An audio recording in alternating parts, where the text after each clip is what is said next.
Liz Miller and I were in the same high school. I remembered her, but she didn't remember me. She grew up fast, with broad shoulders, a tiny waist, narrow hips, and was tall. She was naturally good at sports. I grew up late, finishing high school at 5 and 8, with a small chest, thin legs, and weighing 140 pounds. She loved how she looked and really cared about appearing attractive. Every day to school, I just wore jeans and a too large t-shirt, which made my chest look even smaller. At the beginning of each school year, all the girls looked forward to seeing Elizabeth's outfit because it set the fashion trend for that year. No one even noticed me at school. Elizabeth was amazing at tennis, having started lessons when she was 10. Her height and build gave her extra strength and endurance compared to smaller girls. In gym class, I was always the last one picked for teams, but I made up for what I lacked with a lot of hard work and determination. Long-distance running was an individual sport. Since it didn't involve physical contact, I chose it as my activity and turned out to be pretty good at it. Elizabeth had a busy social life filled with dates with popular guys, wealthy individuals, star athletes, and college fraternity members. Meanwhile, my schedule remained pretty empty throughout all 4 years of high school. I preferred spending my time tinkering with electronic gadgets and computers in the garage. While Elizabeth got a new car every fall to drive to school, I relied on my bike for transportation during all 4 years. During classes, Elizabeth was often engaged in conversations with boys. Despite us being in the same class and sitting near each other due to our last names, she only spoke to me once in 4 years. It was during a test when she handed me the paper and simply said, "Here." Her father owned Miller Manufacturing, a local company with a long-standing history of profitability. The business, started by her grandfather and now run by her father, employed 160 townspeople, including my father, who worked as a machinist at the plant since returning from the Army. After high school, I pursued a college education to become an industrial engineer, while Elizabeth received a full scholarship to a prestigious school for her talent in tennis, which often made headlines in our local newspaper. During my freshman and sophomore years of college, I experienced a growth spurt, adding 6 inches to my height and 50 pounds of muscle from my running routine. With a surge in testosterone, my physical attributes, including my tool size, also increased. As a straight-A student, physically fit, and endowed young man, I entered my junior year with confidence. During my junior year's Christmas break, I went home to visit my parents. One evening, I attended a party hosted by one of my classmates where Elizabeth, looking stunning but heavily intoxicated, was present. Her boyfriend, also drunk, was making disrespectful comments about her. Fed up, she slapped him hard and declared she was leaving, instructing me to take her home, since I was the only sober person there. As the sunlight filtered through the bedroom window, I slowly woke up from a daze. Elizabeth was still asleep beside me, but I sensed some movement. She groaned and grabbed my arm. Suddenly, she tensed, realizing something was wrong. Turning to face me, she bombarded me with questions, her volume rising with each one. She jumped out of bed, glaring at me fiercely, demanding to know who I was and why I was in her bed. Thinking quickly to prevent the situation from escalating, I stood up and faced her boldly, explaining that I was the one she asked to take her home while she was drunk. I recounted how I prevented her from getting into a cab that could have taken advantage of her, how I helped her when she was sick, and how I stayed with her to ensure her safety throughout the night. I emphasized that I did not take advantage of her in her vulnerable state. After laying out the events of the previous night, I understood her confusion, given her lack of memory. Although her stance remained unchanged, her angry expression softened. She quietly admitted, "I must have really overdone it last night. I have some fragmented memories, but nothing coherent. Do I know you?" "You know me, but you don't remember me. My name is Jeff Mullen, and we sat next to each other in most of our high school classes. I was the skinny guy in jeans and a t-shirt, total geek." Elizabeth remarked, "You've got to be kidding me. I do remember you always getting better grades than me. I may have borrowed a few answers from you on some tests." I confessed, "Honestly, I purposely made my tests visible to you. I was too shy to talk to you, and I hoped you might start a conversation because I couldn't bring myself to." We both chuckled at that, and the tension of waking up together eased. I suggested, "Now that you know I'm not a serial killer, can I make you some toast and black coffee to counteract the effects of last night's heavy drinking?" She smiled and replied, "Yes, please." As I headed to the kitchen, I glanced at Elizabeth in the mirror on the wall, noticing she was checking me out too, with a slight smile and nod. While the coffee brewed, I toasted some bread and spread butter and a generous amount of grape jelly on it for a quick energy boost. I found a small white apron on the kitchen counter and put it on. Balancing a plate and a coffee cup, I returned to the bedroom, eliciting a hearty laugh from Elizabeth. She found my attempt at modesty amusing as I placed the coffee and plate on the nightstand. "This toast is loaded with jelly," she remarked. "Could you bring me a napkin? I'm probably going to make a mess." I grinned and remarked, "No need for a napkin. Grape jelly is my absolute favorite. I can't get enough of it." With a smile still on my face, I headed back to the kitchen to grab my coffee. When I returned, I found grape jelly scattered everywhere. She smiled sheepishly and admitted, "Oops, looks like I made a mess." I understood that some guys could be selfish, prioritizing their own pleasure over their partner's, but that wasn't my style. Sure, I didn't mind, especially since I did a lot of long-distance running, which requires focus.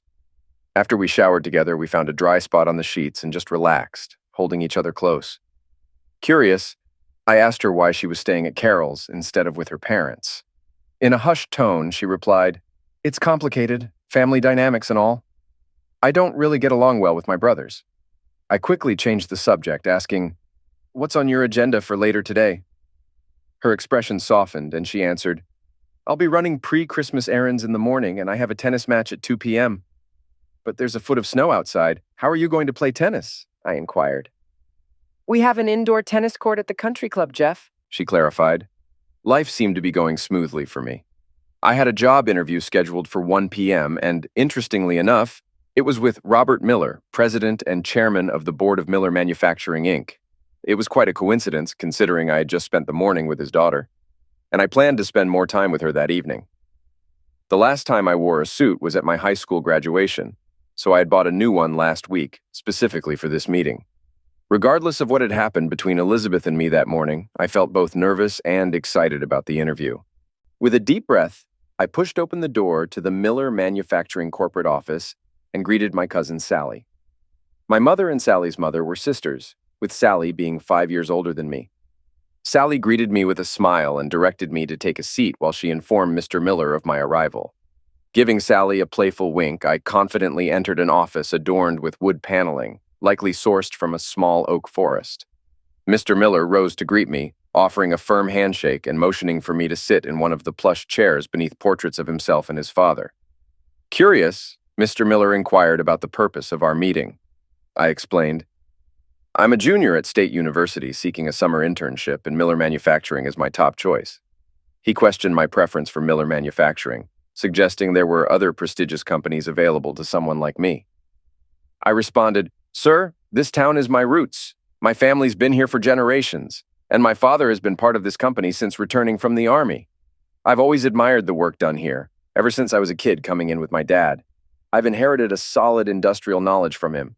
While many grads aim for big cities like Chicago or Dallas, I want to stay here and contribute to your company. I understand I need to prove myself, but I'm willing to put in the effort. My goal is to intern with you this summer and hopefully secure a full-time position next year." Then Mr. Miller brought up his daughter, Elizabeth. I knew I needed to tread carefully. With a gulp, I replied, "I knew of your daughter in high school, but we didn't run in the same circles." Mr. Miller seemed to recall the string of boys who had visited his home over the years. He then asked, "What can you offer me this summer, Jeff?"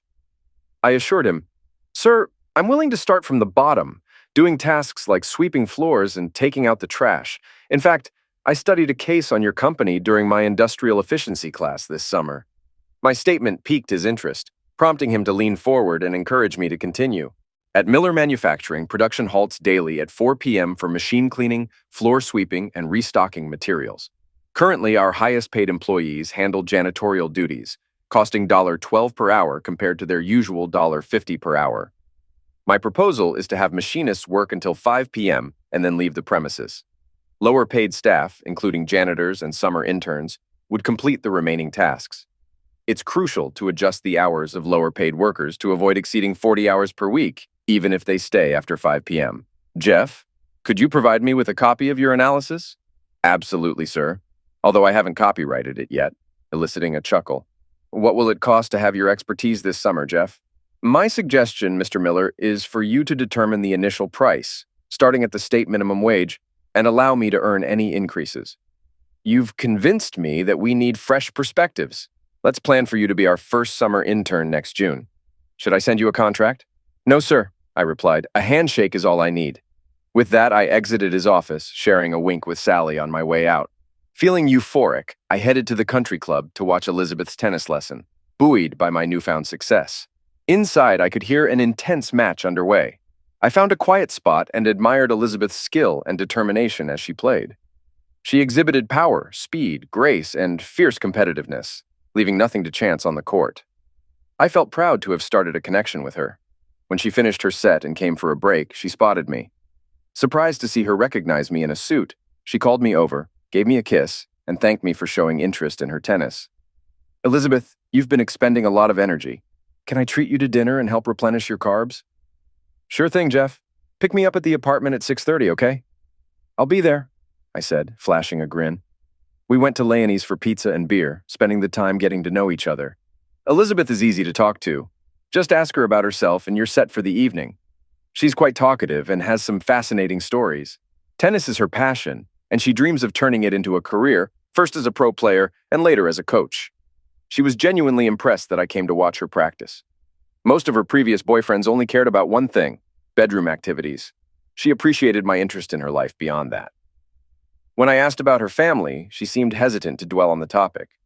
She has 2 older brothers who work at Miller Manufacturing, but she's not fond of either of them. According to her, one's a sleazy salesman and the other's a timid bookkeeper. Her dad's a decent guy, but he's always been busy working. Her mom, however, is a real piece of work, making life miserable for everyone.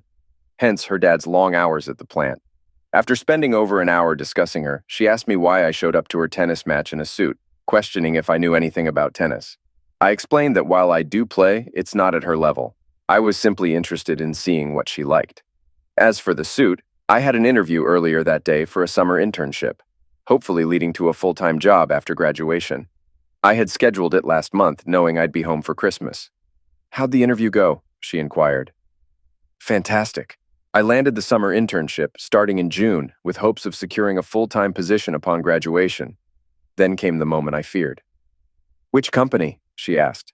With caution, I revealed that I had met with the president of Miller Manufacturing. What? She exploded. You did what? You met with my father? Before I could explain, she unleashed a barrage of accusations. I had to intervene, firmly telling her to sit down and explaining the timing of the appointment. I emphasized that I wasn't using her to get to her dad. I asked her to take a moment to process it all and pleaded with her not to let this coincidence ruin our evening. The intensity in her eyes could have sliced me in two, like one of the plant's plasma cutters. She sat there, taking deep breaths as if she'd just lost a tennis set. Finally, she spoke up. "I get it, but still, what are the odds of you showing up out of nowhere the day before your appointment with my dad? And on the same day we start seeing each other? Pretty slim chances, right? Did my name come up in your conversation with him?" I confirmed. "Yes, it did." She rolled her eyes and shot me that intense glare again. "And? Your dad asked if we were in the same class and if I knew you. I mentioned we were in the same class but didn't hang out together. That's about it. He mentioned I didn't seem like the typical guys who came over to see you. I wanted to give you a heads up before your dad brings up his new summer intern. Didn't want you to be caught off guard." "I appreciate that, Jeff. It was considerate of you to let me know beforehand. But what does this mean for us dating?" I held her hand and explained. "I genuinely enjoy spending time with you. You're the most fascinating person I've been with. I really want us to keep moving forward. Working temporarily for your dad this summer isn't a big deal. Heck, he might even fire me on the first day. Let's just see where things take us. Are you okay with that?" She smiled and agreed. "You're focused on your industrial engineering goal, and I'm focused on tennis. We might go our separate ways eventually, but for now, let's just enjoy being together. Speaking of which, let's head back to the apartment." But alas, all good things come to an end. Elizabeth had a tear in her eye as we both had to head back to school. We kept in touch daily, initially through phone calls and then emails. We even exchanged Valentine's Day cards with expressions of love. June 1st marked my first day at Miller Manufacturing as their summer intern, the company's very first one. Work was enjoyable. Learning how the parts were made and the engineering behind each product was fascinating.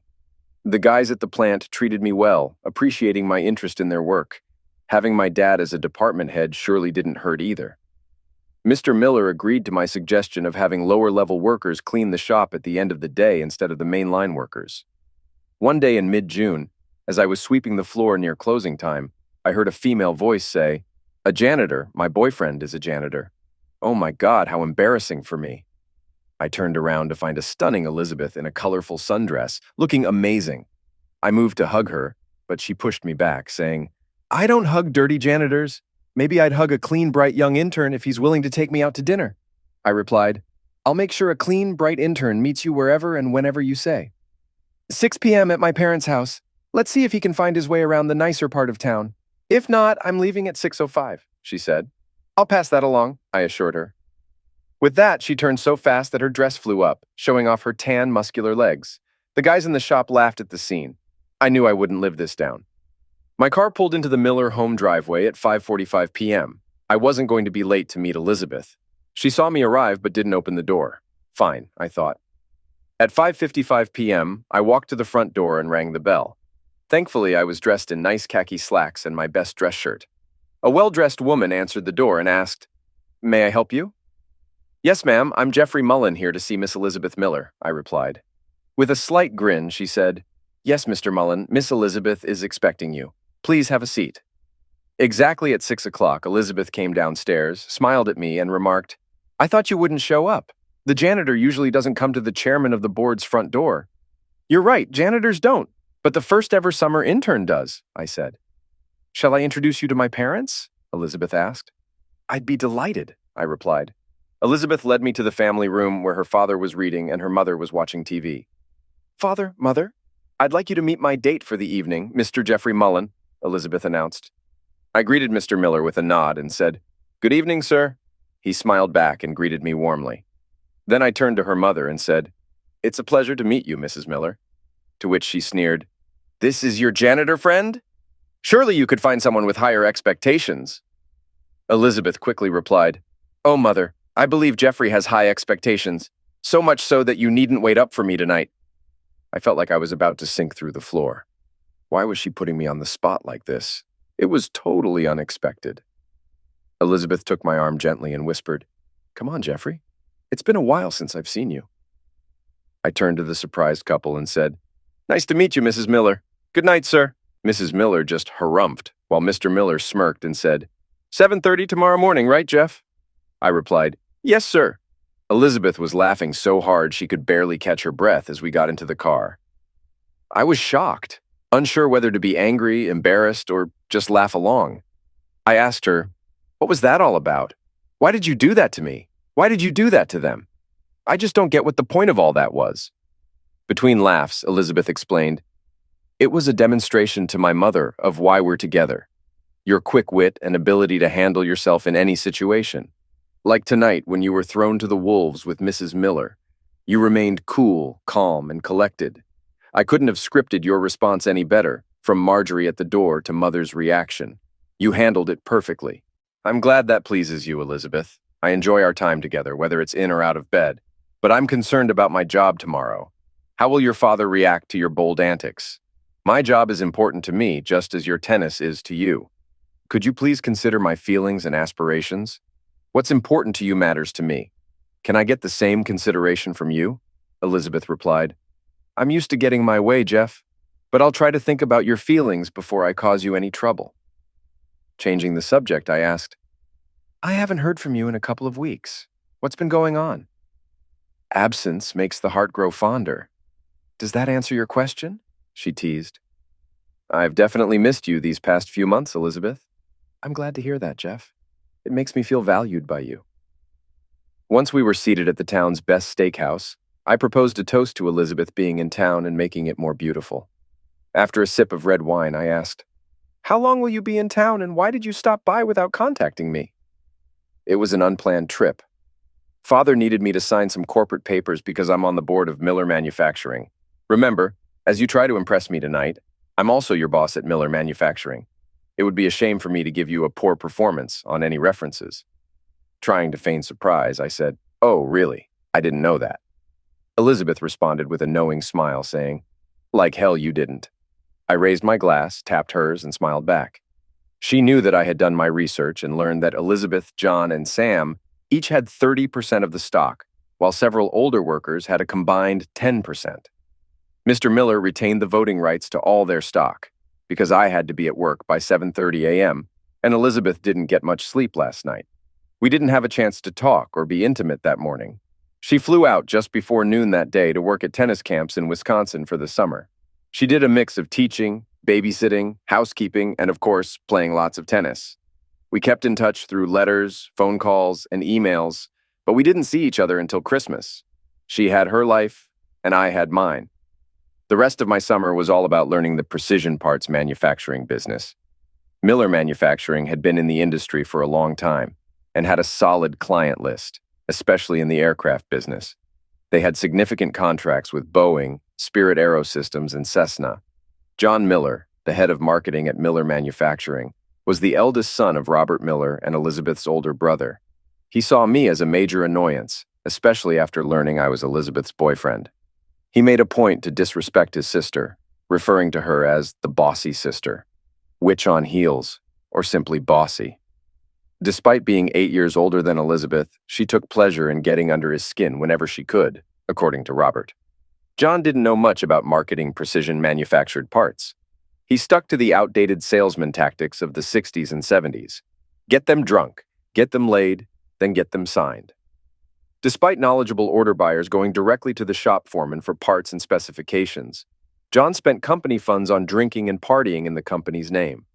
Robert tolerated it because John was family, and he believed John, his wife, and kids would struggle if he had to work elsewhere. The middle brother, Sam, was a sad case. He was quiet, difficult to communicate with, and completely incompetent in his role as material procurement manager. Sometimes the entire plant had to shut down because Sam failed to order the right materials for manufacturing. Outside of work, he spent his time drinking and fishing, and his attendance at work was inconsistent. According to John, Sam claimed he was offended by Bossy and lacked the strength to stand up to her. Bossy allegedly broke him after catching him doing things in the bathroom with a muscle magazine that concealed a Playboy magazine. She spread rumors that it was a not straight magazine, and Sam couldn't refute it. He was unmarried and kept to himself. Using my curious nature, I stumbled upon new techniques and products for Miller Manufacturing. Just tinkering around, I came up with a faster way to release farm equipment from tractors. Excited, I shared my idea with Dad and mentioned bringing it to Robert's attention. Dad warned me, saying, "Don't bother. Robert will pass it on to John, who'll likely laugh it off and toss it aside. Even if Robert asks John about it, John will just pass it on to Sam to figure out the costs, and it'll end up going nowhere. Many workers here have good ideas that never see the light of day." I considered patenting it myself for the company, but I knew it would meet the same fate. Since one of my college classes focused on patents, I decided to go solo. I formed Mullen Marketing LLC using my spare time to build and test the prototype. I sought out a patent attorney through Craig, a local lawyer I knew. By the end of summer, I had filed 4 patent applications. During this time, Elizabeth and I stayed in touch through emails and calls.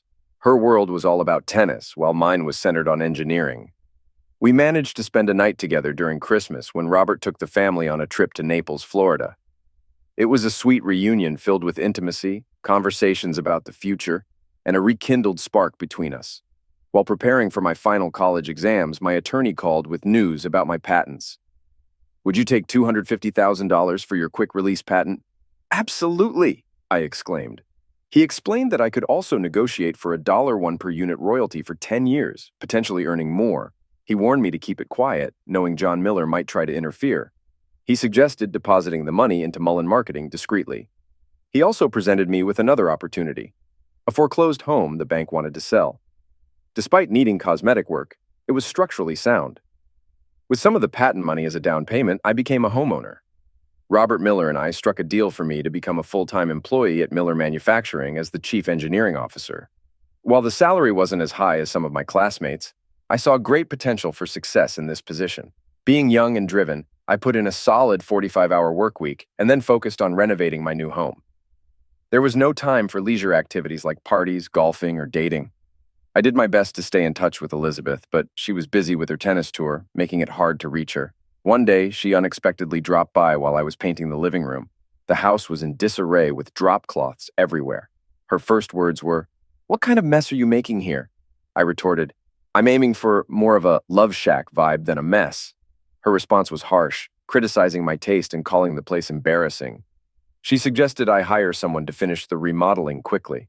I reminded her of my job responsibilities and the pressure from board members. In the end, I obliged her request to get a room at the Hyatt, and we enjoyed our time together that evening. Elizabeth had a habit of showing up unannounced between tennis tournaments during the summer. We'd spend time together before she disappeared again for weeks. Once, while doing laundry at my place, she accidentally spilled a package of protection from her suitcase. She brushed it off, saying, "Better safe than sorry." I wanted to be upset, but I knew we weren't committed, so I let it go. Sometimes I accompanied her to tournaments when it was convenient. During one of these trips, I noticed other guys approaching her, but she dismissed them. It seemed like if I weren't there, she'd be socializing more. Despite the distance, we kept our relationship going until the tennis tours ended. My job was going really well. I introduced several new procedures that made the plant run more smoothly and boosted profits. As I delved deeper into our products, I kept coming up with more ideas for patents. By the end of the first year, I had saved up quite a bit of money. This setup benefited Miller Manufacturing, since I paid the standard labor rate for our staff working on my projects and paid full price for materials and supplies. When I marketed these patents, I made sure the initial manufacturing run was done at Miller Manufacturing. In fact, I was bringing in more new business than our marketing director. When Elizabeth visited next, my house was far from being a mess. She was stressed from the road and decided to leave her dad's medical plan, needing more downtime without losing her winnings. She didn't want to stay with her parents, so I came up with an idea. I proposed marriage to her, suggesting that she could have health benefits, relax in a peaceful setting, and be with someone who cared about her. To my surprise, she accepted. Planning the wedding turned into chaos. Elizabeth and her mother clashed fiercely over the type of wedding they wanted. Her mother preferred a high society affair, while Elizabeth wanted a more casual event with tennis players and sorority sisters. During a meeting, they argued nonstop, ignoring my mother's suggestions. Mrs. Miller still referred to me as the janitor boy. In the end, we eloped to Las Vegas, and despite the drama, we were overjoyed. Life was great for a couple of years while Elizabeth continued her tennis tour. Although she wasn't earning much, she received generous dividends from her Miller Manufacturing stock.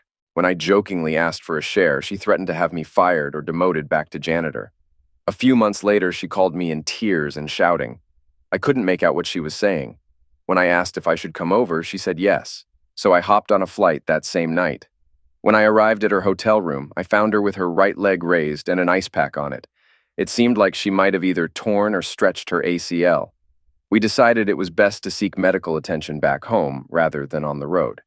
Our doctor thought her ACL might be stretched, not torn, but an MRI was needed to confirm. During the prep for the MRI, the nurse asked if she could be pregnant. Elizabeth replied, "No, I'm on birth control." The nurse insisted on a pregnancy test for women of her age before the MRI. When Elizabeth came out of the bathroom, she looked pale. "This can't be right. I'm not pregnant. I can't be. I'm on birth control, and we use protection." She stopped mid-sentence. What did she mean by "we use protection" when she's not with me? I needed to tread carefully here. The nurse tried another pregnancy test, but the results were the same. Elizabeth was devastated. "Please, not now, not me," she sobbed. I tried to reassure her that everything would be okay, especially since she would need almost a year to recover before she could return to competitive tennis. Despite her injury, Elizabeth found a job as the girls' high school tennis coach. While she couldn't play, she excelled in teaching the girls' tennis strategy beyond just hitting the ball back. Her team even won the state meet in their class. She used the school's athletic equipment to rehab and strengthen her knee. Saying that Elizabeth wasn't thrilled about being pregnant would be an understatement. As her belly grew, so did her complaints. She found fault with everything.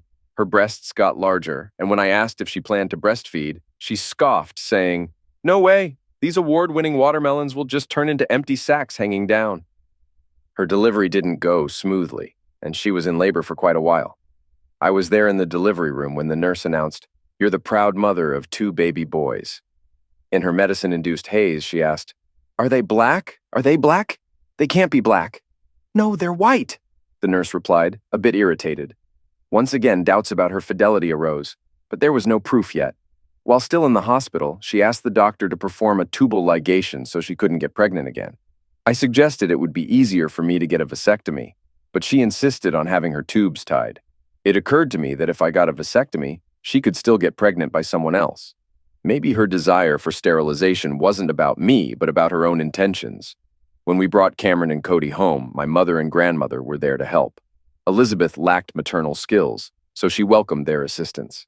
My grandmother, a lively 70-year-old, adored babies and spent most days at our house from 8 to 5 for the first 2 months. Elizabeth was thrilled to have her own personal nanny.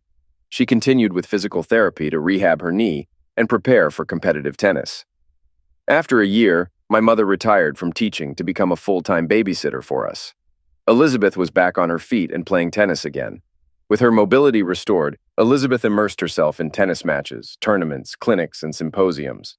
After all, she was wealthy, unemployed, and had others to take care of her family duties. Considering my existing doubts about her fidelity, I hired a private investigator to track her car's location and record audio. They also hacked into her cell phone to monitor texts and emails. It was expensive, but so is a divorce. Her attitude didn't get any better, and she found fault with everything in our house. From the paint colors to the closet space, nothing seemed to meet her standards. Even my family heirlooms were banished to storage, as if anything connected to me wasn't good enough for her home. I tried to pitch in with household chores, but I just ended up irritating her more. Every task, from folding towels to taking out the trash, was met with criticism and belittlement. No matter what I did, she couldn't be pleased. Once my mother left for the day, taking care of the boys became my only source of happiness at home. Living in a middle-class neighborhood wasn't to her liking. She felt superior to everyone there, especially with her generous dividends from Miller. She spent extravagantly, even joining the country club. While she lunched there daily, I worried about our neglected children. Our once passionate bed life dwindled to almost nothing. The evidence for divorce was mounting, but escaping seemed impossible. She had me trapped, knowing I couldn't bear to leave the boys or risk losing my job at Miller Manufacturing, where she held ownership. Meanwhile, my private investigator uncovered her infidelity. I dreaded the thought of her coming home drunk and expecting intimacy, especially knowing she might still be carrying another man's DNA. At my investigator's suggestion, I bought a discreet toy to gather evidence of her affairs. Instead of cleaning it after use, I sent it to a lab to check for DNA markers left behind by someone else. My unexpected solution came from the real estate market. She decided we needed to upgrade to a multi-million-dollar home in the country club area, despite the hefty payments devouring her dividends. She was fixated on this house, perhaps because it surpassed her mother's in size and cost. Meanwhile, I was focused on acquiring pricey CNC machines through my LLC to lease to Miller. With Robert Miller gone, I practically ran the plant, with John mostly delegating responsibilities to me. I secured a new title as operational manager and negotiated a job description giving me autonomy, including authority to make equipment purchases up to $500,000 without board approval. Mullen Machine would buy the machines and lease them to Miller, addressing our pressing need to stay competitive. Despite Mullen Machine's profitability, I still needed a loan for the equipment due to necessary plant improvements reducing dividends. My banker revealed a roadblock. I couldn't secure the equipment loan if I was tied to the note for the new house. Likewise, she couldn't obtain a loan without demonstrating my income. Stuck in a deadlock, Craig proposed a post-nuptial agreement. The post-nup resembled a friendly divorce settlement, wherein I relinquished all financial claims to her personal assets, including her Miller Manufacturing stock. I wouldn't be on the mansion's deed or loan, but I'd pay her rent monthly, equivalent to half the house payment, plus insurance and taxes. Craig strategically structured it to imply lifelong payments, mirroring a divorce settlement. Yet, in reality, it was temporary. This allowed me to expand Mullen Marketing LLC without hindrance. To her and her attorney, I seemed to possess only my modest LLC and personal belongings, making me appear financially inconsequential. However, unbeknownst to them, her company stock was depreciating, making it harder for her to meet financial obligations. She had inadvertently trapped herself in a financial bind, unaware of her dwindling assets. While arranging the post-nup, I suspected her attorney might have been involved with her intimately or desired to be, hence letting her take the lead. She believed she knew it all and didn't require any guidance. With the asset split done, I turned my attention to John Miller's stock. He was drowning in debt from overspending on booze, drugs, fast cars, and women living beyond his means. His wife, Sherry, sensing trouble, reached out to me for help in curbing his spending. She feared their marriage was on the brink, one misstep away from divorce. Despite John's dismissive attitude, I assured him of my support and care, even offering assistance in the future. A month later, John found himself in a dire situation, arrested for DUI with pills. Desperate, he needed $1 million to escape the clutches of his debts and potential danger in jail. I offered him a loan against his stock, providing him a lifeline. In return, he signed over all his stock and voting rights to me, with the option to repurchase it within a year at the same price, no interest. His gratitude was immense, but his new venture into professional gambling ensured he wouldn't reclaim his stock in time. The bank used my Miller Manufacturing and LLC stocks as collateral for the loan. Craig drafted the agreement and praised me for gaining control of John's stock. With 40% ownership, including employee shares, I was close to having the majority. Sam Miller started assigning me more procurement tasks. Seeing his distress, I asked him what was troubling him. Sam explained he couldn't handle the pressure anymore, maxed out on antidepressants and feared a stroke. Grateful for my help to his brother, he confided in me. I assured Sam I'd assist him however I could. I asked him about his long-term goals. Sam expressed his desire to live peacefully in his secluded home, spending his days fishing and hunting without any stress, expectations, or drama. I asked if he was interested in selling his Miller Manufacturing stock to me. No, Sam replied. I've tried, but nobody wants to buy it, especially with John and Elizabeth controlling the stock. They'll likely mistreat minority shareholders like they do me. If I sold, I'd have to worry about investing wisely for my future. Instead, could you pay me a monthly amount for life in exchange for my stock? I can do that, Sam. How much do you need each month? Jeff, $10,000 would suffice for me to live comfortably. I can manage that, Sam. Let me handle the paperwork, and you can tidy up your office and resign. Thanks, Jeff. You're a great friend for helping me out. Craig was overjoyed when I mentioned the lifetime contract to pay Sam $10,000 monthly. He nearly yelled, Sam would need almost 50 years to get the full stock value. Plus, Sam's not well. He won't live 10 years. True, Craig, but he'll enjoy those 10 years with this setup. You, my friend, now fully control Miller Manufacturing. Congratulations, Craig exclaimed. Thanks, Craig. Your legal skills in drafting these agreements are invaluable. Eliza Witch doesn't control me or the boys anymore. It's time to turn the tables on her. Elizabeth didn't think much of my first house in town, even after I put in a lot of effort to fix it up. Instead of selling it, I kept it as a rental. But the last tenants moved out 5 months ago, which turned out to be fortunate for me and the boys. In early September, while Elizabeth was at the U.S. Open tennis tournament in New York, I moved our personal items from the mansion back to our old home without any trouble. By evening, the boys and I were settled in. They stopped asking about Mommy because she was hardly around, and when she was, she frightened them.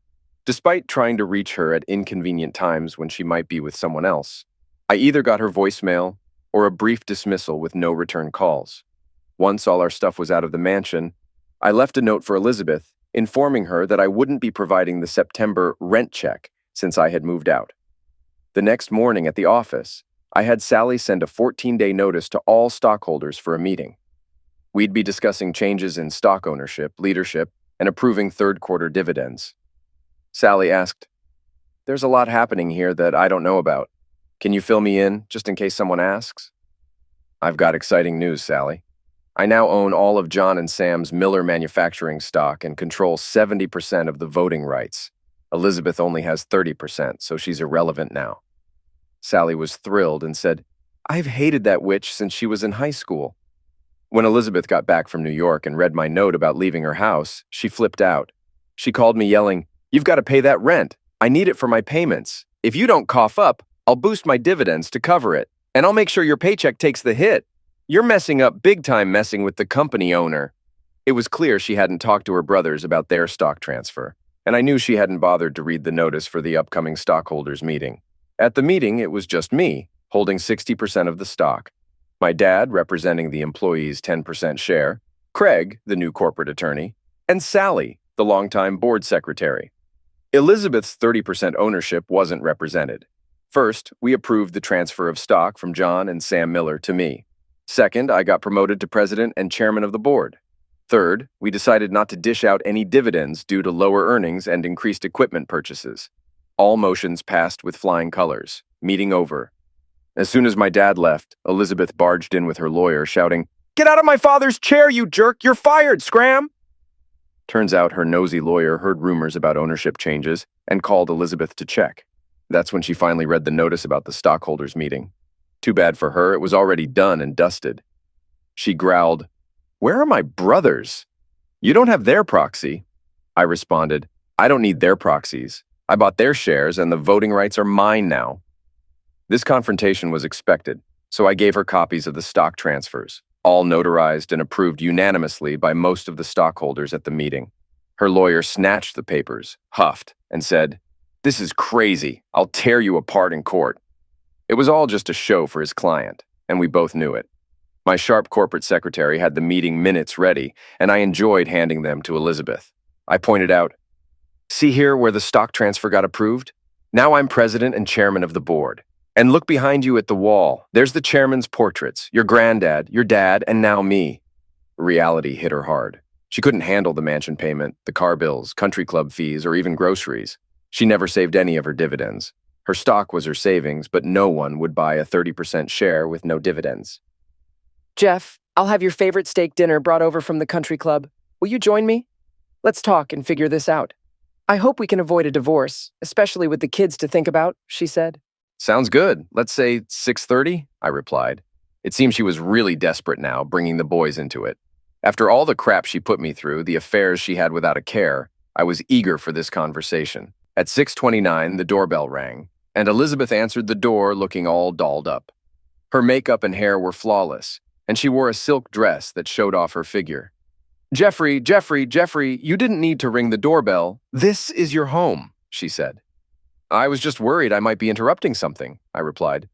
"Oh, no interruption at all, Jeff. How about a glass of wine?" she offered. "Yes, please," I accepted politely. She got right down to business, saying, "You didn't exactly exceed my expectations at Miller Manufacturing, but you fast-tracked things by about 20 years. How did you manage to get my useless brothers to sell their stock to you? It was a stroke of genius. Now we control the whole company, just you and me. I've got some champagne chilling for a toast after dinner to celebrate this brilliant achievement. Elizabeth, it took a lot of hard work and being in the right place at the right time to pull it off. With you gone so much, I had plenty of time to focus. But just so we're clear, the reason the boys and I moved out is because I'm filing for divorce later this week. This won't be a shared company anymore. I have the majority stock and my decisions will be final. You can keep your stock and be on the board if you want, but we won't be paying out dividends for at least a year," I explained. "You can't do that, Jeff. That's my only income. How will I survive? How could you do this to your loving wife?" she protested. "My dear, you've been quite loving, though not to me," I responded. "Jeff, I may hang out with some guys, but I've stayed faithful to you. Just ask anyone in town," Elizabeth claimed. "Elizabeth, for the past year, I've had a private investigator tailing you at all your tennis events. You've got quite a following. His folder is filled with loads of photos and videos that prove your statement is false," I countered. Her face went pale. She needed a new angle. "If you're divorcing me, Jeff, you'll have to cough up alimony and child support. Staying married to me would be cheaper for you," she argued. With satisfaction, I replied, "Remember our post-nuptial agreement? Your lawyer made sure I wouldn't get a slice of your assets in case of divorce. You were shielding yourself from me, and now that shield protects me too. So no alimony. With your Miller Manufacturing stock valued at $6 million, the judge won't order alimony." She grinned, thinking she had a plan. "Perfect, just pay me the $6 million and I'll be on my way." I grinned back. "Sorry, babe, I don't need your stock to run the show. My 70% already beats your 30%. Your stock is practically worthless now. No dividends for you either. I'll vote myself a fat bonus if I need cash. The employees will get hefty bonuses before you see a dime. I'll turn this place into a top-notch modern manufacturing hub using the profits. And to get you out of my hair, I'll buy your stock for $100 grand. That's about what a minority stake in this company is worth." I continued. "You won't get any child support since the boys live with me. They're scared of you. I've been keeping track of the nights you've spent here. How can you be there for the boys when you're out of town most of the year? Plus, the PI has evidence of your cheating, photos and videos. And I've got DNA records from the man's material you brought home from your affairs. Once, there were samples from 3 different guys. You're a danger to the household, spreading STDs.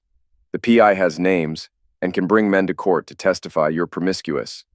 You won't get custody of the boys. Do you really want all that dirty laundry aired in court? I won't let you smear the Miller name. Why are you doing this to me, Jeff? I've loved you for years. Why?" she pleaded. "Why?" I shot back. "You slept with countless men after we got married. You disappeared for weeks without a word. You only cared about yourself. The boys and I meant nothing to you. Now you mean nothing to us. Goodbye, Elizabeth." I walked out the door, free and happy, a content father. Elizabeth couldn't make the next house or Mercedes payment. She tried selling the house, but it'll take months to sell unless she slashes the price. And she doesn't have much equity in it. People who served her said she packed her bags and left town. The house is heading to foreclosure and her car's getting repossessed. Meanwhile, I'm in control of a profitable company with $20 million in capital, and I'll never have to deal with her again. My PI made contacts in the tennis world while tailing Elizabeth. Word is she's in Vegas playing tennis without clothes. She and other women play, sometimes against paying customers. With her looks, she's the star of this live XXXSX show, a big hit in Vegas. Next, it's dancing at a sleazy club or working at a Vegas brothel once her tennis days are over.